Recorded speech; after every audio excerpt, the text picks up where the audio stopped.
In the late 2000s, with the recent ubiquity of both the internet and rap music, new, more esoteric forms of hip-hop came to be.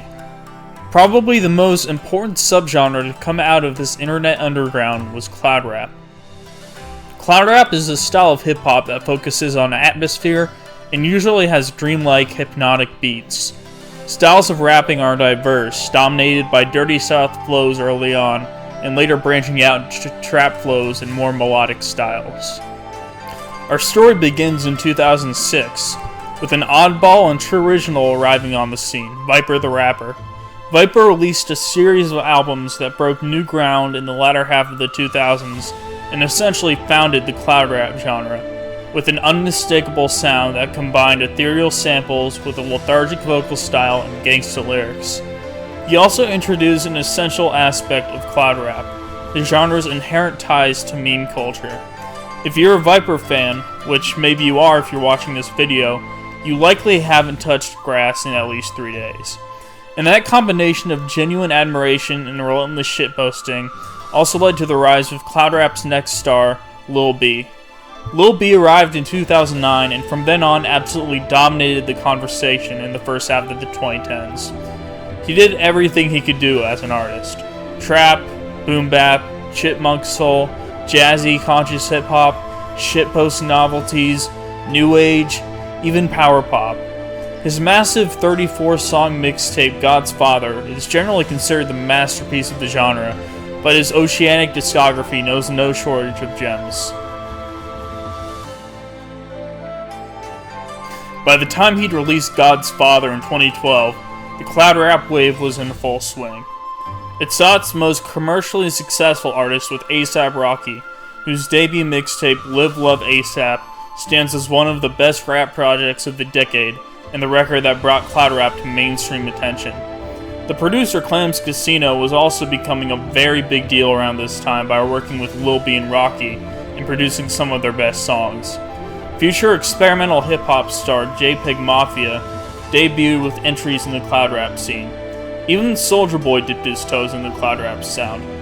A more minor group not to be overlooked is Main Attractions, whose laid-back, swaggerful flows and mellow production put them on the map. Black Kray made his arrival at this time too with his trippy, surreal soup of crack rap aesthetics.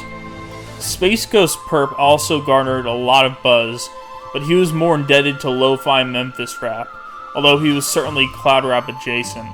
There were several others at the time, but if you really want to go beyond the beginner's knowledge and get into the underground shit, you can look on Rate Your Music or something. Up to this point, cloud rap was largely the house that Lil B built. But in 2013, a new young artist made himself known, Yung Lean. Now, Yung Lean was transformative for the genre for many reasons, but the big one was that Yung Lean made cloud rap a lot more Caucasian.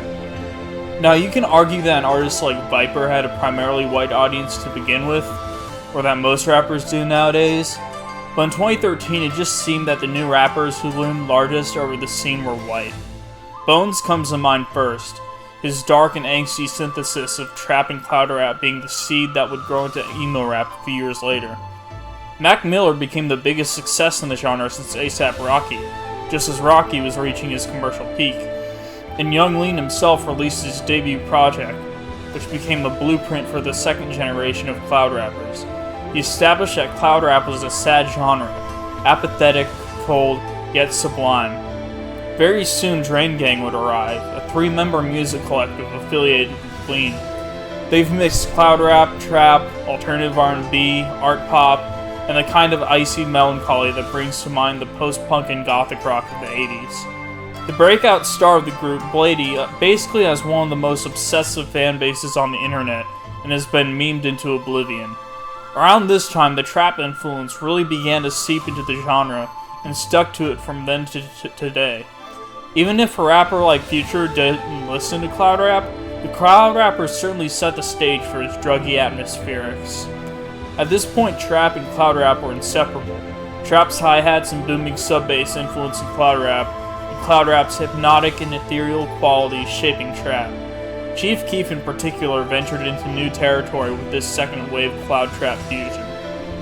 As this wave of dark cloud trap was in full swing, we saw the arrival of Suicide Boys, an absolutely essential group in the recent history of sad rap, dropping several mixtapes at a pace second only to Lil B. We also saw emo rap's early emergence from Cloud Rap with Lil Peep's earliest work, the beginnings of a legendary artist who gave us bounds of great music in his short time with us. Ghostemane, perhaps not Cloud Rap, but certainly coming from the same school as Suicide Boys and Lil Peep, also began to build his empire of fans. Maxo Cream and Nicholas F hit the scene, and by this point pure Cloud Rap, compared to its wealth of variants, was the exception, not the rule. Bones, Lucky, Ghostemane, Night Level, Suicide Boys, Lil Peep, Young Lean, Blady. These were the big names in the scene, most of which were darker than traditional Cloud Rap, and all of which were trap influenced. Blady and Lil Peep in particular progressed Cloud Rap in a direction where it could hardly be considered rap at all. Lil Peep pulling from the past by carrying the torch for emo, and Blady looking to the future with a wintry electronic sound evocative of his native Sweden. By 2017, the first wave of Cloud Rap was long over, but the genre's influence in the mainstream and underground remained. Burgeoning trap mastermind Playboi Carti blew up in the mainstream with his self-titled mixtape as his stylistic brother Lucky grew a strong reputation among those in the know. Mainstream artists like Nav and Trippie Redd fully embraced cloud elements in their sound, and Young Lean and the Drain Gang continued to mature artistically. Drain Gang in particular having a strong influence on a new generation of internet artists, making vibe music for sensitive shut-ins. Reptilian Club Boys also built up hype with a bit crush style that would inspire the Hex D genre of the 2020s, and from then on is where things seem to reach a stasis. All the big artists are still doing it, but Cloud Rap is more of a niche genre now, though it's left its mark on mainstream hip-hop and continues to march forward into even more esoteric styles in the underground. This is Ricky Fonda, signing out.